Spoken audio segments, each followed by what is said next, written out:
जय गुरु जी। गुरु जी का शुक्राना। गुरु जी की प्यारी प्यारी संगत का लख लख शुक्राना। संगत जी, कल हमने महाशिव पुराण कथा रुद्र संहिता पंचम खंड अध्याय 2 से अध्याय 5 श्रवण किया था, जिसमें हमने श्रवण किया था तारक पुत्रों के प्रभाव से संतप्त हुए देवों की ब्रह्मा के पास करुण पुकार, ब्रह्मा का उन्हें शिव के पास भेजना, शिव की आज्ञा से देवों का विष्णु की शरण में जाना और विष्णु का उन दैत्यों को मोहित करके उन्हें आचार भ्रष्ट करना। संगत जी, आज हम अगला अध्याय 6 से अध्याय 8 श्रवण करेंगे। जय गुरु जी। ओम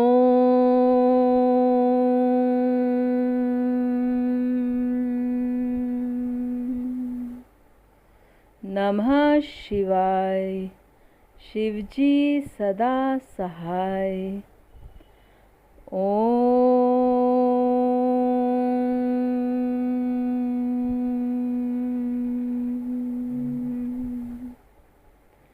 नमः शिवाय। गुरु जी सदा सहाय। जय गुरु जी।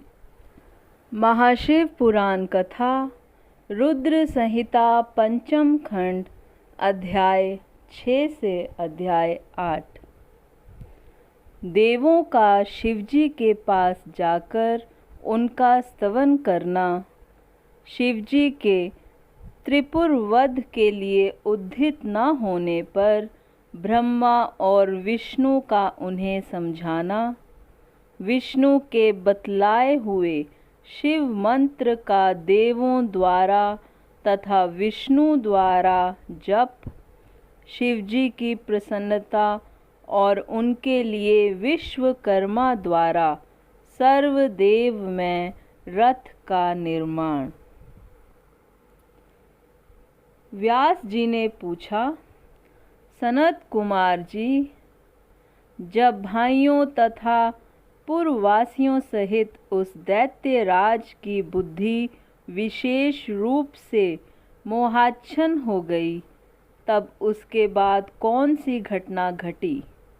विभो, वह सारा वृतांत वर्णन कीजिए। सनत कुमार जी ने कहा, महर्षि, जब तीनों पुरों की पूर्वोक्त दशा हो गई, दैत्यों ने शिवार्चन का परित्याग कर दिया, संपूर्ण स्त्री धर्म नष्ट हो गया और चारों ओर दुराचार फैल गया, तब भगवान विष्णु और ब्रह्मा के साथ सब देवता कैलाश पर्वत पर गए और सुंदर शब्दों में शिव की स्तुति करने लगे। महेश्वर देव, आप परमोत्कृष्ट आत्मबल से संपन्न हैं। आप ही सृष्टि के कर्ता ब्रह्मा, पालक विष्णु और संहर्ता रुद्र हैं। पर ब्रह्म स्वरूप आपको नमस्कार है। यों महादेव जी का स्तवन करके देवों ने उन्हें साष्टांग प्रणाम किया।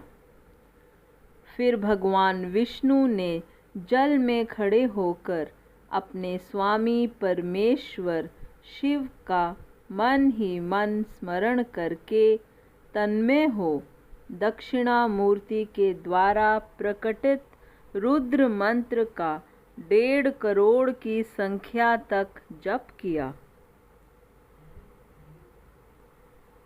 तब तक सभी देवता उन महेश्वर में मन लगाकर उनकी स्तुति करते रहे।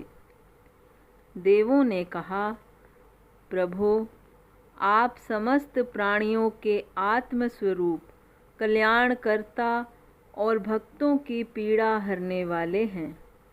आपको गले में नीला चिन्ह है, जिससे आप नीलकंठ कहलाते हैं। आप चिद्रूप एवं प्रचेता हैं। आप रुद्र को हमारा प्रणाम है। असुर निकंदन, आप ही हमारी सारी आपत्तियों के निवारण करने वाले हैं। अतः सदा से आप ही हमारी गति हैं और आप ही सर्वदा हम लोगों के वंदनीय हैं। आप सबके आदि हैं और आप ही अनादि भी हैं। आप ही आनंद स्वरूप, अव्यय, प्रभु, प्रकृति पुरुष के भी साक्षात सृष्टा और जगदीश्वर हैं। आप ही रजोगुण, सत्वगुण और तमोगुण के आश्रय से ब्रह्मा, विष्णु और रुद्र होकर जगत के कर्ता, भर्ता और संहारक बनते हैं। आप ही इस भव सागर से तारने वाले हैं।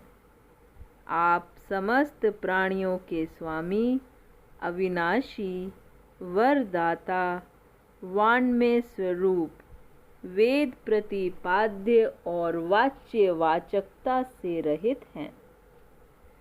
योग वेता योगी, आप ईशान से मुक्ति की याचना करते हैं। आप योगियों के हृदय कमल की कर्णिका पर विराजमान रहते हैं। वेद और संत जन कहते हैं कि आप पर ब्रह्म स्वरूप, तत्व रूप, तेजो राशि और परात्पर हैं। सर्व, आप सर्वव्यापी, सर्वात्मा और त्रिलोकी के अधिपति हैं। भव, इस जगत में जिसे परमात्मा कहा जाता है वह आप ही हैं। जगत गुरु, इस जगत में जिसे देखने, सुनने, स्तवन करने तथा जानने योग्य बताया जाता है और जो अणु से भी सूक्ष्म तथा महान से भी महान है, वह आप ही हैं। आप चारों ओर हाथ, पैर, नेत्र, सिर, मुख, कान और नाक वाले हैं। अतः आपको चारों ओर से नमस्कार है। सर्वव्यापिन, आप सर्वज्ञ, सर्वेश्वर, अनावृत और विश्वरूप हैं। आप विरूपाक्ष को सब ओर से अभिवादन है।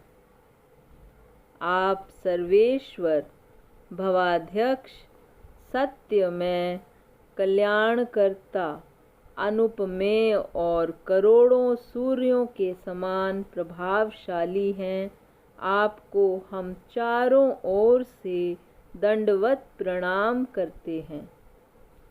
विश्वाराध्य, आदि अंत शून्य, 26वें तत्व, नियाम कर रहित तथा समस्त प्राणियों को अपने अपने कार्यों में प्रवृत्त करने वाले, आपको हमारा सब ओर से प्रणाम है। आप प्रकृति के भी प्रवर्तक, सबके प्रपितामय हैं और समस्त शरीरों में व्याप्त हैं। आप परमेश्वर को हमारा नमस्कार है। रुतियाँ तथा रुति तत्व के ज्ञाता, विज्ञ जन, आपको वरदायक, समस्त भूतों में निवास करने वाला, स्वयंभू और रुति तत्वज्ञ बतलाते हैं। नाथ, आपने जगत में अनेकों ऐसे कार्य किए हैं जो हमारी समझ से परे हैं। इसलिए देवता, असुर, ब्राह्मण और अन्यान्य स्थावर जंगम भी आपकी ही स्तुति करते हैं। शंभो, त्रिपुरवासी दैत्यों ने हमें प्राय नष्ट सा कर डाला है। अतः आप शीघ्र ही उन असुरों का विनाश करके हमारी रक्षा कीजिए, क्योंकि देव वल्लभ, हम देवों के एकमात्र आप ही गति हैं। परमेश्वर, इस समय वे आपकी माया से मोहित हो गए हैं। अतः प्रभो, वे भगवान विष्णु द्वारा बताई हुई युक्ति के चक्र में फंसकर सारा धर्म कर्म छोड़ बैठे हैं। भक्तवत्सल, हमारे सौभाग्यवश इस समय उन दैत्यों ने संपूर्ण धर्मों का परित्याग कर दिया है और नास्तिक शास्त्र का आश्रय ले रखा है। शरणदाता, आप सदा से देवताओं का कार्य करते आए हैं, इसलिए आज भी हम लोग आपके शरणापन्न हुए हैं। अब आपकी जैसी इच्छा हो वैसा कीजिए।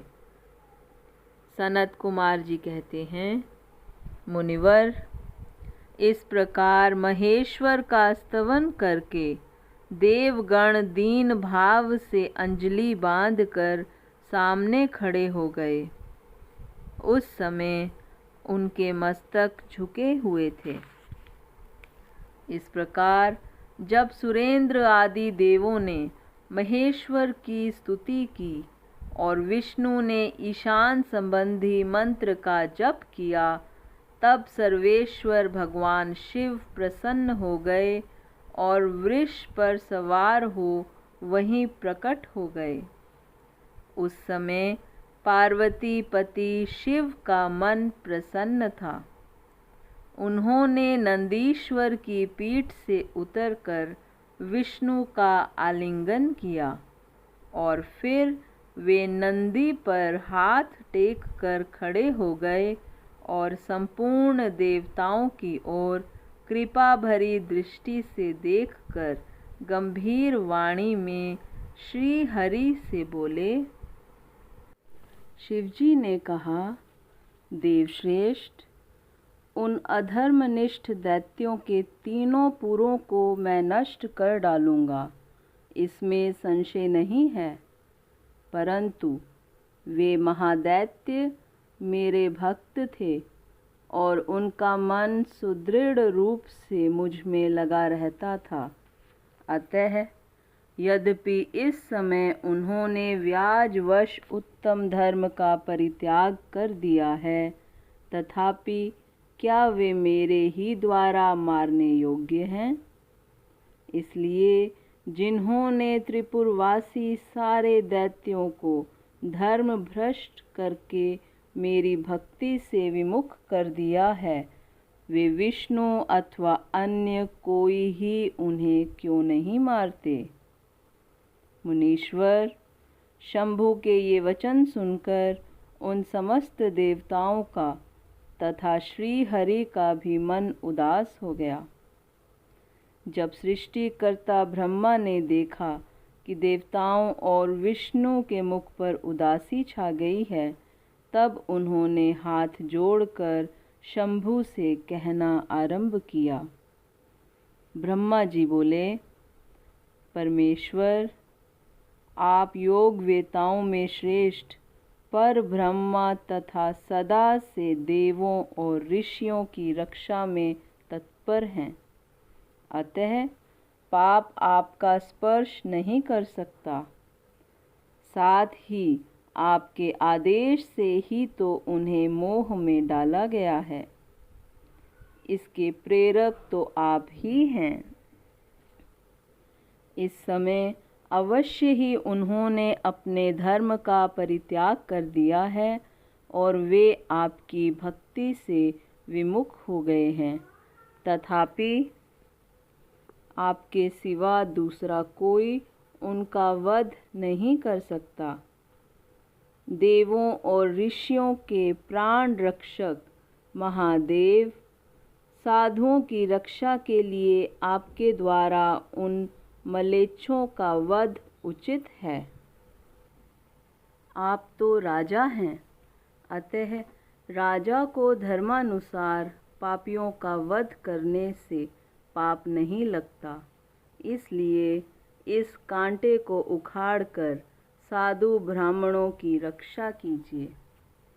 राजा यदि अपने राज्य तथा सर्वलोकाधिपत्य को स्थिर रखना चाहता हो तो उसे अपने राज्य में एवं अन्यत्र भी ऐसा ही व्यवहार करना चाहिए। इसलिए आप देवगणों की रक्षा के लिए उद्यत हो जाइए, विलंब मत कीजिए। देव देवेश, बड़े बड़े मुनीश्वर, यज्ञ, संपूर्ण वेद शास्त्र और विष्णु भी निश्चय ही आपकी प्रजा हैं। प्रभो, आप देवताओं के सार्वभौम सम्राट हैं। ये श्री हरि आदि देवगण, मैं तथा सारा जगत आपका ही कुटुंब है। अजन्मा देव, श्री हरि आपके युवराज हैं और मैं ब्रह्मा आपका पुरोहित हूँ तथा आपकी आज्ञा का पालन करने वाले शक्र राज कार्य संभालने वाले मंत्री हैं। सर्वेश, अन्य देवता भी आपके शासन के नियंत्रण में रहकर सदा अपने अपने कार्य में तत्पर रहते हैं। यह बिल्कुल सत्य है। सनत कुमार जी कहते हैं, व्यास जी, ब्रह्मा की यह बात सुनकर सुरपालक परमेश्वर शिव का मन प्रसन्न हो गया। तब उन्होंने ब्रह्मा जी से कहा।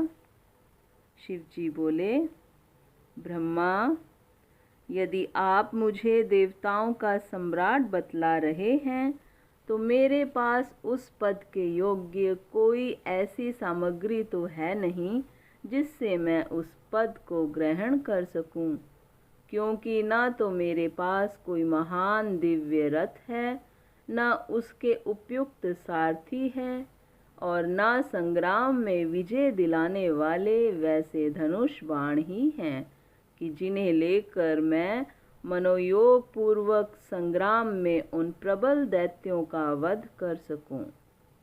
यूं कहकर वे चुप हो गए। परंतु शिव जी को शीघ्र प्रस्तुत होते न देखकर समस्त देवता, कश्यप आदि ऋषि अत्यंत व्याकुल तथा दुखी हो गए। तब भगवान हरि ने उनसे कहा। भगवान विष्णु बोले, देवों तथा मुनियों, तुम लोग क्यों दुखी हो रहे हो?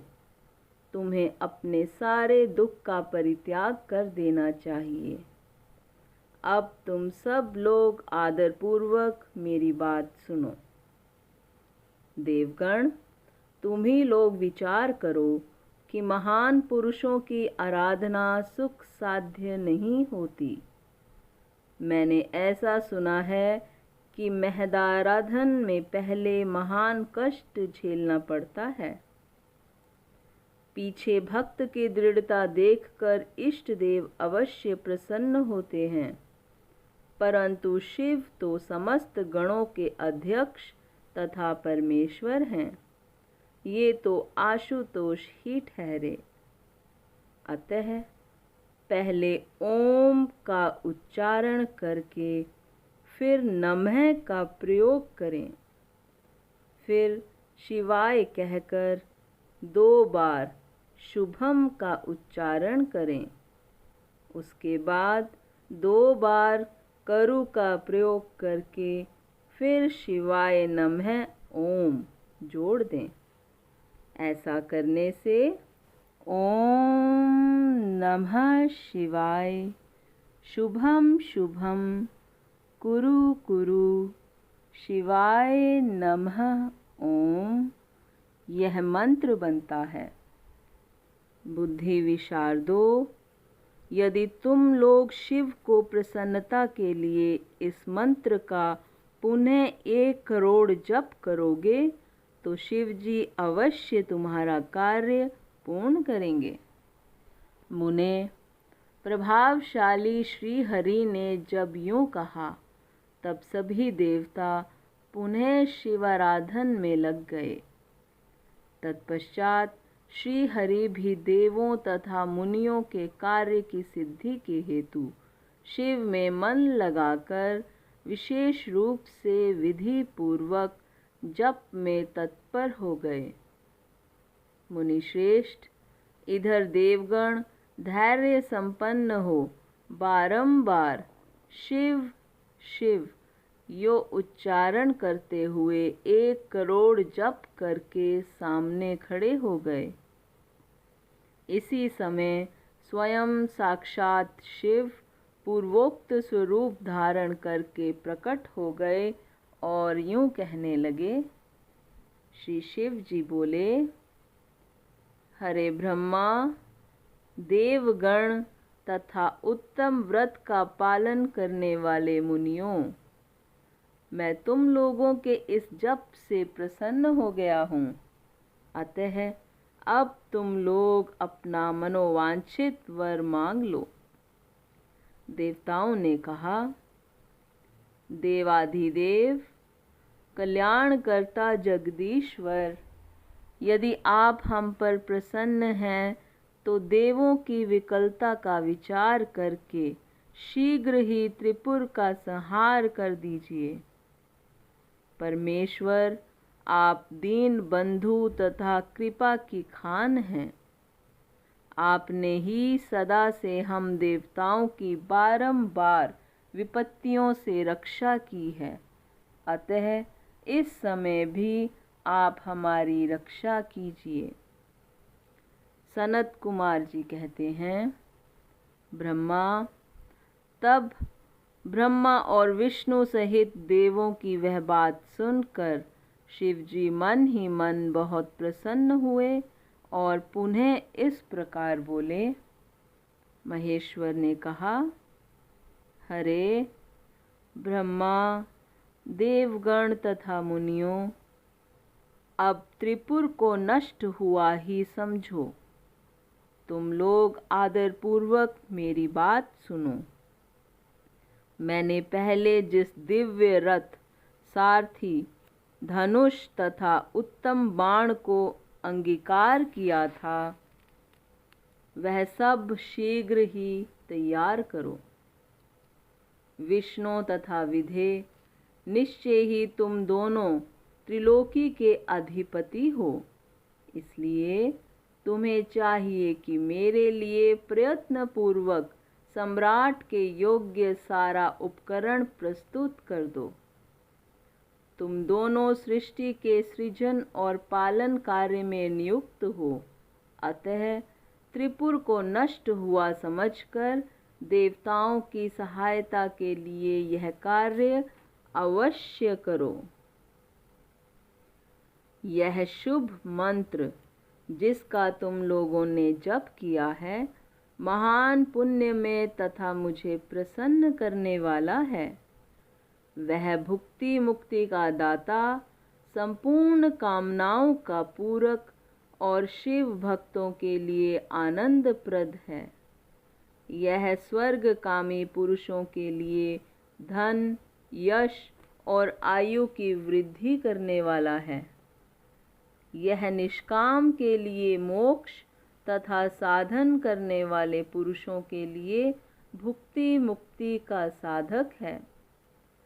जो मनुष्य पवित्र होकर सदा इस मंत्र का कीर्तन करता है, सुनता है अथवा दूसरे को सुनाता है, उसकी सभी अभिलाषाएं पूर्ण हो जाती हैं।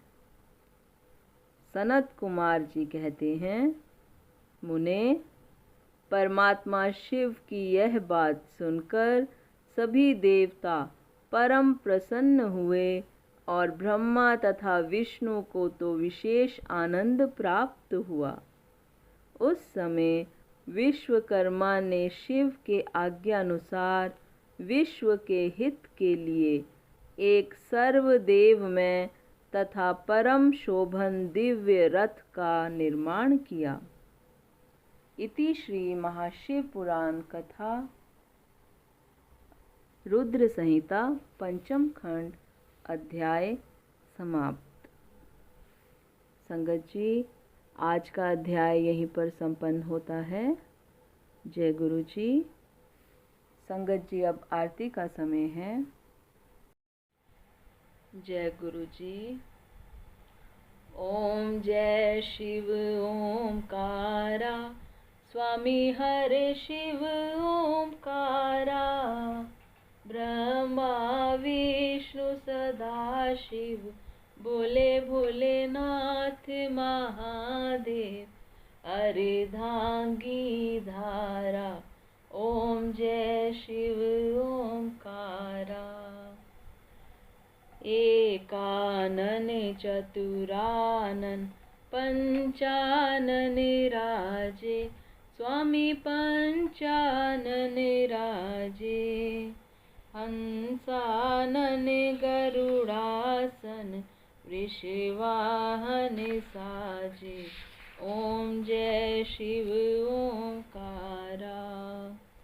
दो भुज चार चतुर्भुज, 10 भुज ते सोहे, स्वामी 10 भुज ते सोहे। तीनों रूप निरखता, त्रिभुवन जन मोहे। ओम जय शिव ओमकारा। अक्षमाला बनमाला, मुंडमाला धारी, स्वामी मुंडमाला धारी। चंदन मृग मद चंदा, भोले शुभकारी। ओम जय शिव ओमकारा। श्वेतांबर पीतांबर, बाघांबर अंगे, स्वामी बाघांबर अंगे। सनकादिक ब्रह्मादिक, भूतादिक संगे। ओम जय शिव ओमकारा। करके मध्य कमंडल, चक्र त्रिशूल धरता, भोले चक्र त्रिशूल धरता। जग करता जग हरता, जग पालन करता। ओम जय शिव ओमकारा। त्रिगुण शिव जी की आरती, जो कोई नर गावे, स्वामी प्रेम सहित गावे। कहत शिवानंद स्वामी, कहत हरि हरे स्वामी। मन वांछित फल पावे। ओम जय शिव ओमकारा। ओम जय शिव ओमकारा, स्वामी हरे शिव ओमकारा। भोले पार्वती का प्यारा, ब्रह्मा विष्णु सदा शिव, बोले भोलेनाथ महादेव। अर्धांगी धारा, ओम जय शिव ओमकारा। बोलो शंकर भगवान की जय, भोलेनाथ भंडारी की जय, पार्वती माता की जय। बोलो सद्गुरु महाराज की जय। जय गुरु जी। शुक्राना गुरु जी, शुक्राना संगत जी। जय गुरु जी।